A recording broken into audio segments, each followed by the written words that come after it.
Hola, ¿qué tal? En este video voy a explicarles cómo se relacionan las leyes de Newton con el periodo de oscilación de un péndulo. Iniciemos.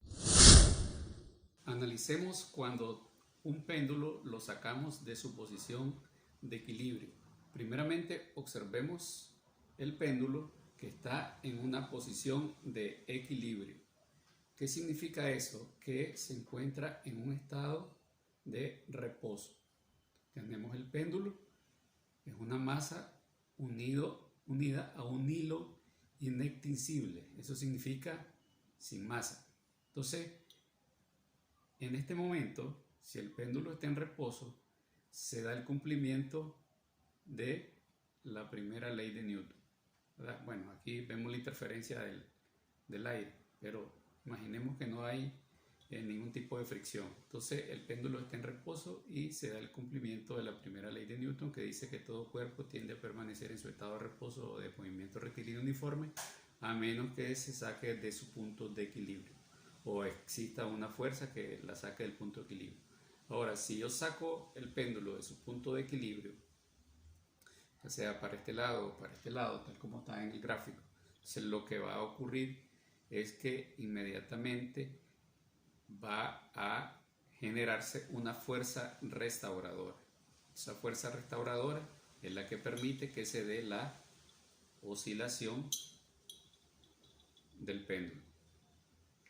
Entonces estamos dando cumplimiento a la segunda ley de Newton, que dice que la fuerza es proporcional a la aceleración, o mejor dicho, la fuerza es igual a masa por aceleración.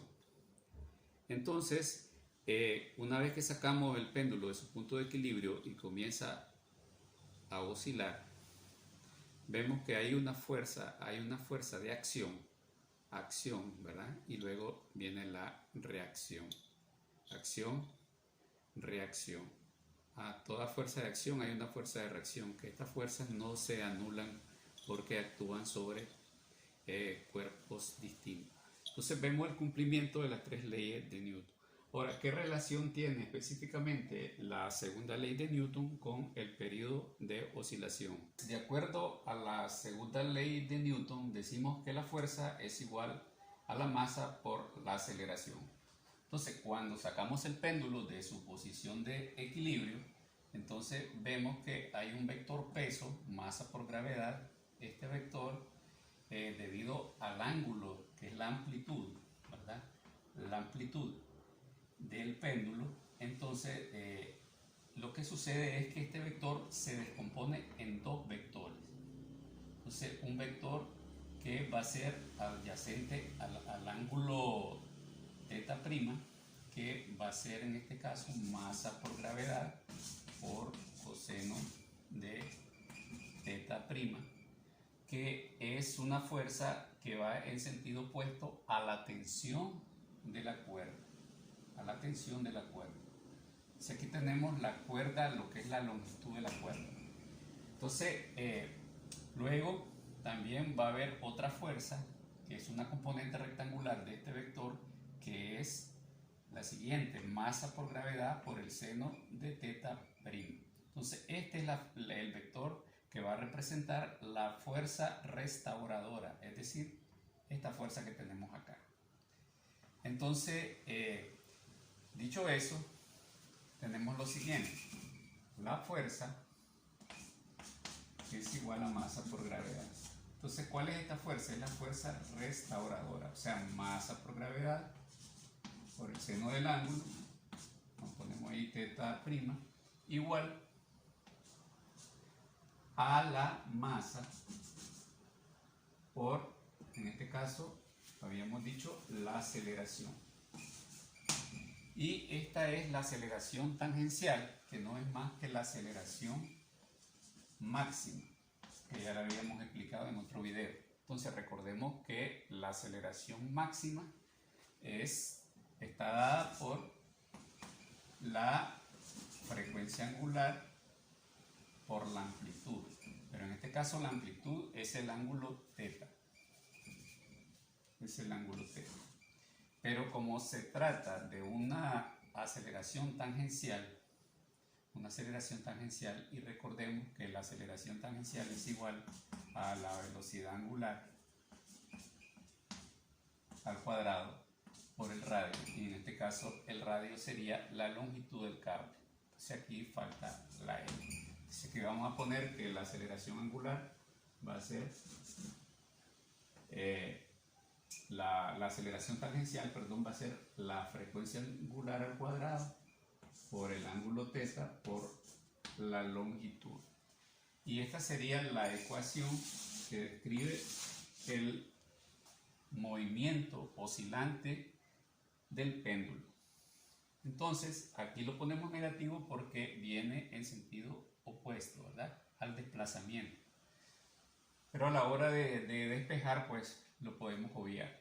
Entonces, vamos a obtener lo que es la fórmula del periodo de oscilación, es decir, cuánto tiempo tarda la masa en hacer una oscilación completa. Es decir, una vez que se suelta, viene, pasa por el punto de equilibrio, llega al otro extremo y se regresa.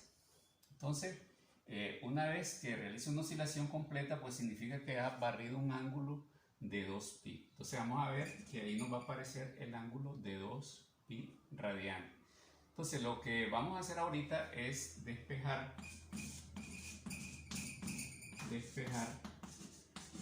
la frecuencia angular. Entonces la frecuencia angular, bueno, iniciamos acá.